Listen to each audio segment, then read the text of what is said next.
Hello, তোমরা সবাই কেমন আছো? অনেক দিন পরে আজকে একটা অন্যরকম রান্না তোমাদের সাথে শেয়ার করছি।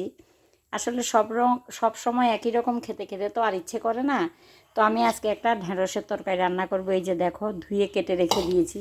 ভিডিওটা বড় হয়ে যাবে বলে পুরোটা দেখালাম না। আলুটা সেদ্ধ করে এই যে লাল লাল করে ভেজে রেখে দিয়েছি।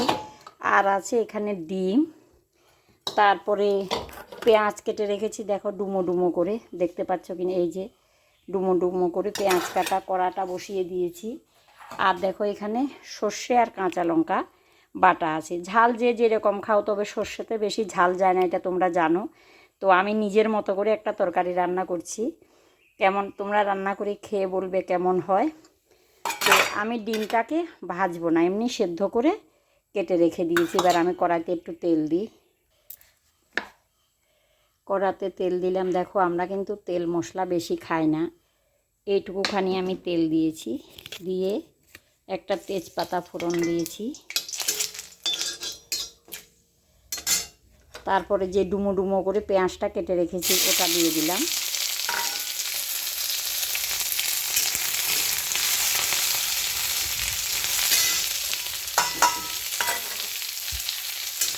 আমি কোনো মশলা ব্যবহার করব না। তোমরা ইচ্ছে করলে একটু জিরে বাটা, একটু আদা বাটা দিতে পারো। আমি আগেই বললাম আমি মশলা বেশি একটা খাই না, তবে জিরে বাটা আদা বাটা ওটাও অপশনাল, দিতেও পারো নাও দিতে পারো। পেঁয়াজগুলো হালকা একটু ব্রাউন করব। এই তরকারিটার নাম কি দেব তোমরা বলবে। আমি নামটা চিন্তা করিনি, অ্যাকচুয়ালি আমার নানান রকম রান্না করতে ভালো লাগে। যাই হোক, পেঁয়াজটা হালকা ব্রাউন হয়েছে, দেখতে পাচ্ছ এই যে হালকা ব্রাউন হয়েছে পেঁয়াজটা। এইবারে আমি ঢেঁড়সটা ঢেলে দিলাম ওতে। তোমরা ঢেঁড়সটাকেও আলাদা করে ভেজে রাখতে পারো, আমি ভাজলাম না। আমি আগেই বলেছি আমি তেল মশলা কম খাই। একটু তেলে দিয়ে নেড়ে চেড়ে, নুনও কম খাই, একটু কিডনিতে সমস্যা আছে, নুনটা দিয়ে দিলাম। আর ডিমগুলো আমি যে সেদ্ধ করে এই যে কেটে রেখে দিয়েছি, ইচ্ছে করলে তোমরা এগুলো ভাজতে পারো, আমি ভাজবো না, যেহেতু একটু ভাপা টাইপের করব। ভাজলে ভাপাটা ভালো হয় না।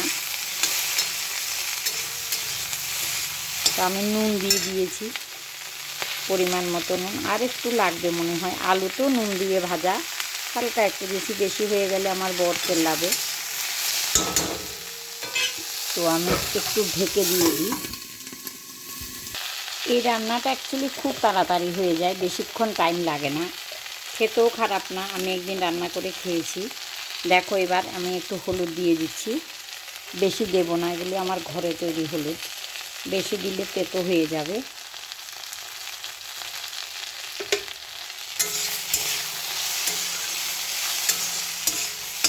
একটু নেড়ে চেড়ে ভাজা ভাজা হোক। যাই হোক, এটা একটু ভাজা ভাজা হয়ে গেছে। এইবারে দেখো আমি এখানে সর্ষে আর কাঁচা লঙ্কা বেটে রেখেছি। এই যে ভিডিও বড় হবে বলে তোমাদের দেখালাম না, আমার পরিমাণ মতো আমি বেটে নিয়েছি, তোমাদের যতটা লাগে তোমরা দেবে, ঠিক আছে। এটা একটু নেড়ে চেড়ে আমি এতে জল দিয়ে দেব। সর্ষে আবার বেশি ভাজতে নেই। দেখো আমি জল দিয়ে দিলাম এতে।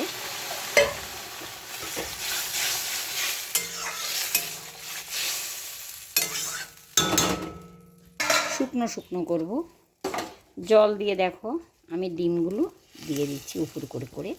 এটা তোমরা ভাজতেও পারো, আমি ভেজে দেব না, আমি যেহেতু একটু ভাপা টাইপের এটা হবে। দেখো আমি উপর করে এগুলোকে দিয়ে দিলাম। তারপরে যে আলুটা ভেজে রেখেছি ওটা দিয়ে দিলাম।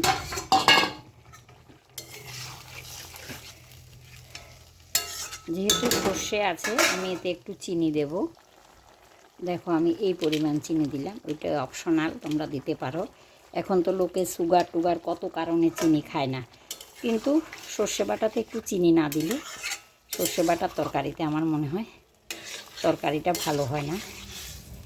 যাই হোক, আমি এবার এটাকে ঢেকে দেব, একটু ভাপে সেদ্ধ হোক। দেখো আমার তরকারিটা হয়ে গেছে, যেহেতু আলুটা আগে আমি সেদ্ধ করে ভেজে রেখেছি, তো আমার তরকারিটা হয়ে গেছে। আমি এটা এখন তোমার দেখাচ্ছি। আমার রান্নাটা হয়ে গেছে, রেডি টু সার্ভ। যদি ধনেপাতার দিন হতো আমি অবশ্যই এর উপরে ধনেপাতা ছড়িয়ে দিতাম। তবে এটা রান্না করে খেয়ে দেখবে, কেমন হয়েছে বলবে, নামটা তোমরাই দেবে। ঠিক আছে, রাখলাম, বাই।